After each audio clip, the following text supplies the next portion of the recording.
Okay, so money spinner. So pwede natin 'tong ilagay sa business at English idiom. Okay, 'yun ang category nito.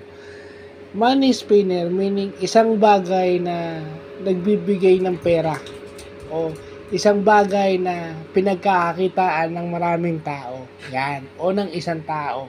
So 'yun ang ibig sabihin. Money spinner, a thing that brings profit. So 'yun.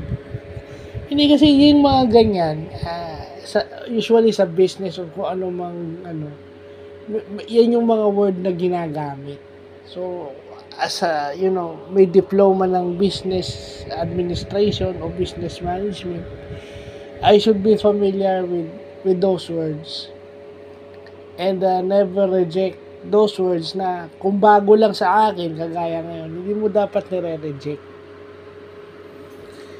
Kasi it's a way na lumalim ang iyong vocabulary para makipag-communicate ka. Hindi yung basta ka na lang, people would say, dahil hindi nila maintindihan, mga asar na lang sila.